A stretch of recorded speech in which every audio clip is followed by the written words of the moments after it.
Assalamualaikum warahmatullah. We will continue the discussions by looking at some policy applications from the theories that we have learned earlier. First, let's consider this diagram, where in this discussion, we want to see the effect of a cash grant on work incentives, how cash grant would affect workers' hours work. Cash grant is a form of programs usually given by the government in assisting those who are in need. It can be in the form of unemployment benefits in some countries. Now, let's start with the basic theory first. Still, we are using the basic optimization model using the indifference curve and also our budget constraint analysis. Let's start. Let's say that this is the original budget constraint and U0 is the original indifference curve before the program takes place. This particular worker would have his tangential point indicated by point P, and the level of leisure hours of this worker is 70. So initially, there is no form of grant received by this worker. So the worker's only earnings come from the wage rate received, indicated by the slope of this budget line, and the number of hours worked. Let's say now the government offers some form of grant, and we consider a $500 per week grants given to the worker as long as the worker is out of the labor force. This grant would be cancelled whenever the worker start working, regardless how many hours. What happens if there is such grant given to workers? So first, let's indicate the effect of the grant to this worker. First, we need to identify the endowment point indicated by this line, where here now is the endowment point where the worker receive $500. And since the worker is no longer working, let's say he is now being unemployed, we don't have to draw the budget constraint because there is no wage rate or earnings received by this worker. His sole source of income now comes from the grant given by the government. So the next thing is we draw this indifference curve UI.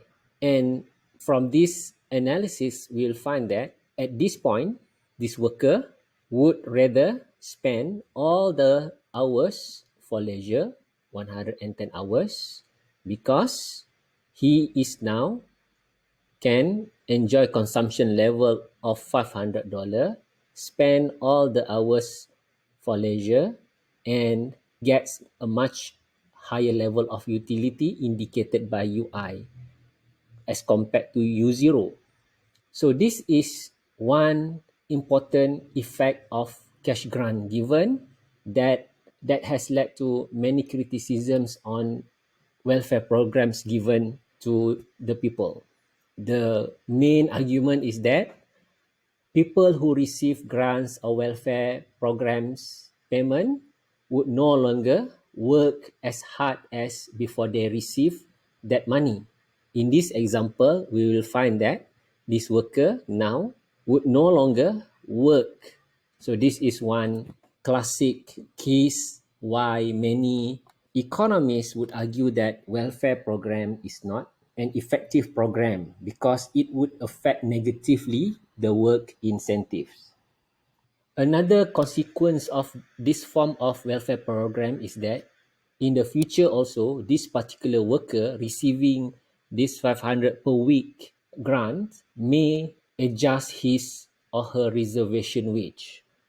This grant now becomes their benchmark, where any income that gives them less than 500 per week, this worker would no longer want to join the job market. That's another negative consequence of this form of grant. This is one thing for you to think about. What about the effect of zakat given to the poor and needy? Show, using this diagram, how the effect of zakat can affect the poor and needy group. You are free to make your own assumption. Please think about that.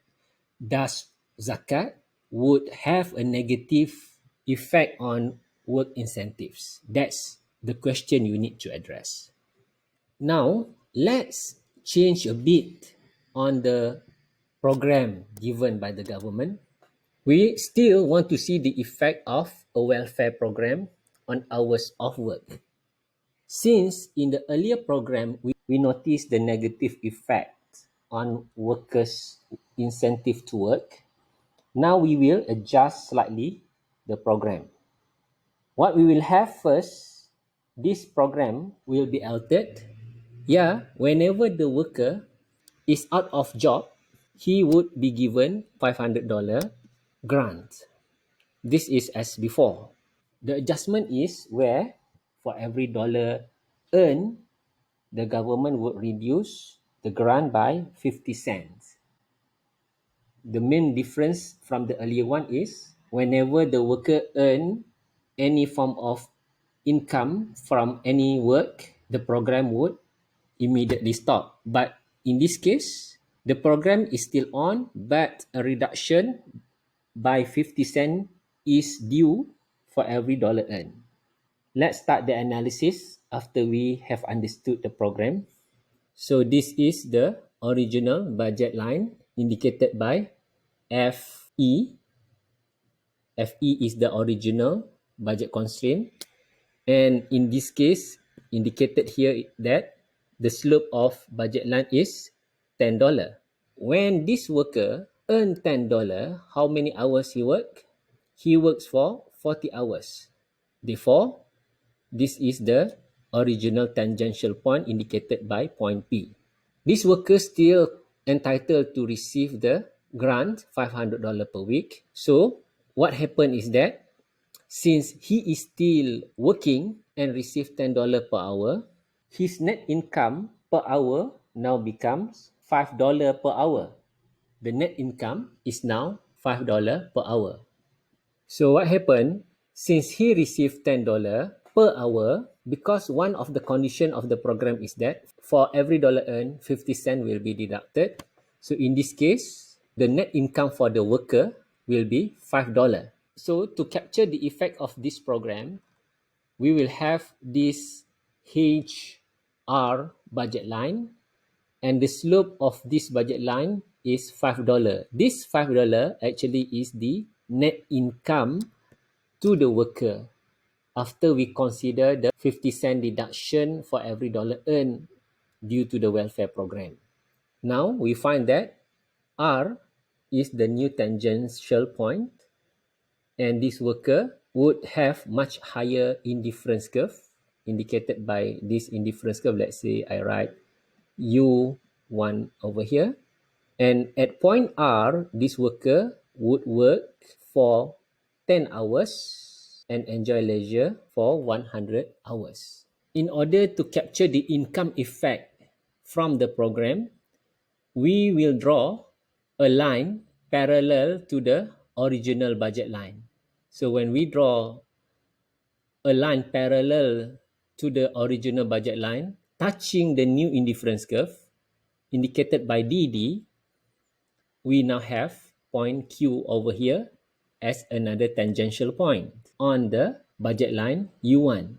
The distance between PQ, this is actually the income effect from the program.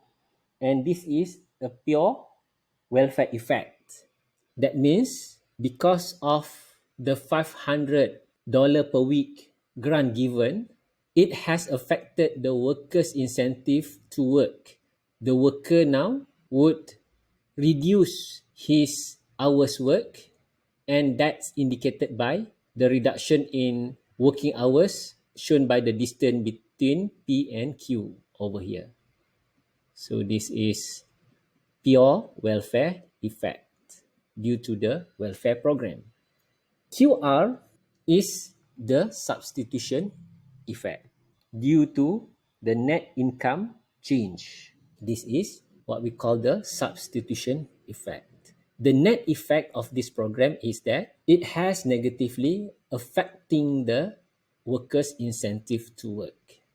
Before the program, the worker would work for 40 hours, and after the program, the worker would work only for 10 hours. This program can be said slightly better than the earlier program because in the earlier program, the worker would abandon work altogether. But in this case, when you put certain conditions on how the grant will be adjusted when the workers start working, that would slightly improve the workers' incentive to work. The worker would still put some hours to work. So from the two discussions that we have so far, we can draw one main conclusion. Theoretically speaking, welfare program has a negative effect on work incentive. Conditions are important in order to improve the work incentive of those who receive any welfare program. The general view that whenever people receive any welfare program, the moral hazard affecting the receivers are of the main concern by policymakers and economists. The big question that we want to address is how to assist these people, for example, by giving them some welfare allowance or grants, and at the same time, still provide them enough incentive to be productive workers. So that's the big questions. I think that's all for this discussion. Thank you very much. Wassalam.